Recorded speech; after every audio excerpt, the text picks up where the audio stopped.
Alright, today I'm going to be changing out an oxygen sensor on a 2003 Honda CRV. My engine light, my check engine light came on. I believe it was a P0139 Bank 1 Sensor 1. So that means it's the upstream oxygen sensor.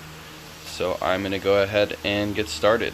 I think I am going to have to jack up the car a little bit, although it should be for the most part accessible, but I'm going to try without lifting it, and you'll see if that works out.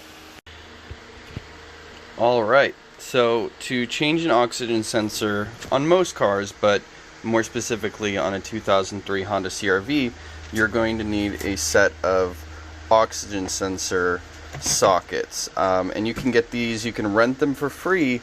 You just pay for them and then bring them back from AutoZone, O'Reilly, maybe Napa, I'm not sure, but generally you can get it just from your local auto shop place. And the reason why you need a specialty set of these guys is because it has a little cut out of it that allows the wire to go into it.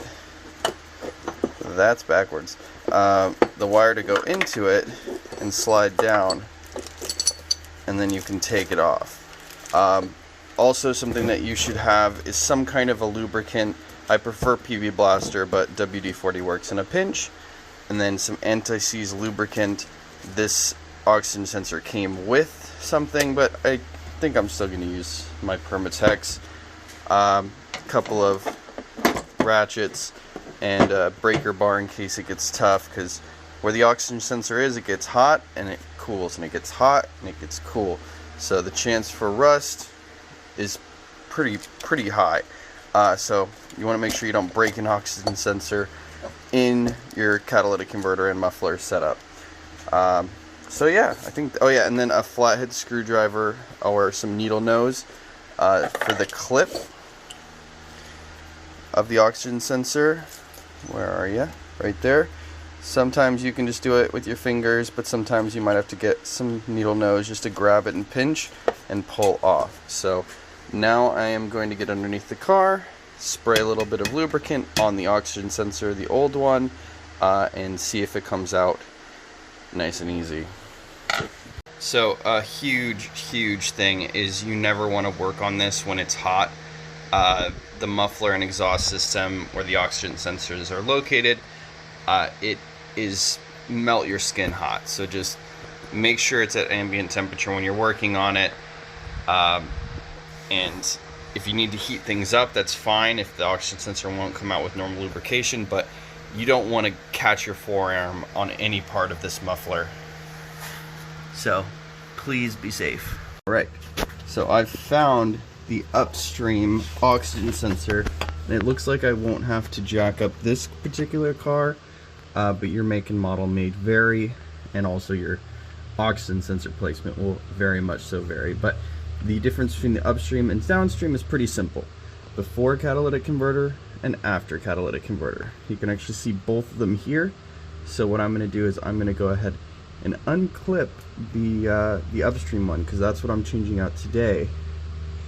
And it looks like it's just kind of hanging there. So I might just I'm still going to change out the oxygen sensor. It's old, but always check your harnesses to make sure that it is actually a bad O2 sensor, because looks like mine's not quite secured all that well. But regardless, I'm going to be changing mine out. But if you want to save 150 bucks, hey, this might just do it. Check your harnesses, people. Alright, the lubrication is sat for a few minutes, and I'm going to go ahead and take off the safety harness. The whole system is at ambient temperature, so there's no danger of burning. So I'm going to go ahead and make sure it's in frame. So there's the oxygen sensor harness right there, and I just had to spring it right there. It came right off, and it looks like the connection was fine, even though it was hanging there. I think it was just meant to be up here, but I'm gonna go ahead and slip my oxygen sensor wrench or socket right on, and this is why that has that groove in it. So I can just go right over that and just go right onto the socket, or the oxygen sensor. So, it's a little jiggly, but let's see if I can get it off.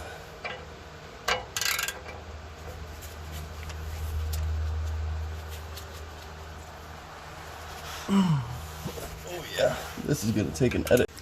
Alright, I did have to move the camera, but all it really took was just putting that on, putting my ratchet on there, and then just bopping it with my hand to lefty loosen it. And it is broken free now. I was lucky. The lubrication is so important in this job. And then once it's loosened, you should be able to, as long as the other guy used anti-seize, should be able to just grab it and spin. And it is coming out, and that's great. There you go. A lot of discoloration.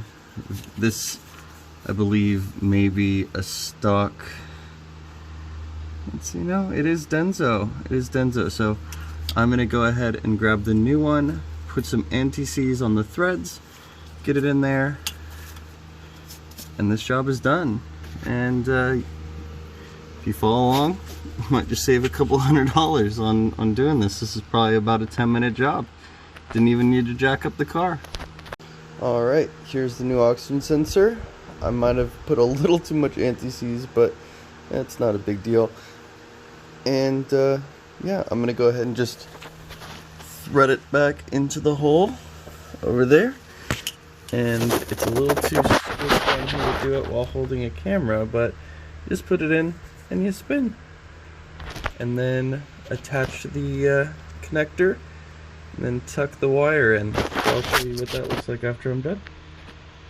Alright, got the oxygen sensor back in the hole, and then you get your oxygen sensor socket again, and make sure that you don't over tighten it. You want to tighten it enough to, you know, make a seal, but you don't need to go too crazy with it. These guys they'll tighten and they'll make a seal with just a good amount of force. You can use your pounds per square inch and your you know, your wrenches with your PSI or pounds per square inch and whatnot. But I've found you can just tighten it by hand and be just fine. So I'm gonna go ahead and tighten this up, put the connection back on, and call it a day. Alright, and as you can see, I snapped this connector back onto the harness where it was supposed to be, and just looped the wire in right there. The aftermarket one that I had on there did not have this little rubber boot on it like the other one, so it's just being held there, but it's a lot more secure than it was before. And if you have the ability to transfer the boot off the original manufacturer's one, that little rubber piece there, I would say go for it, but I'm not worried that the vibration will hurt that wire at all. So that is how you change your upstream oxygen sensor, and the process is basically the same for doing the downstream, but it was only the upstream that was messing with my car, so, but it's very similar. Have a good one. Thanks for watching. I don't have any affiliate links or anything because I'm just a guy in my garage. Have a good one.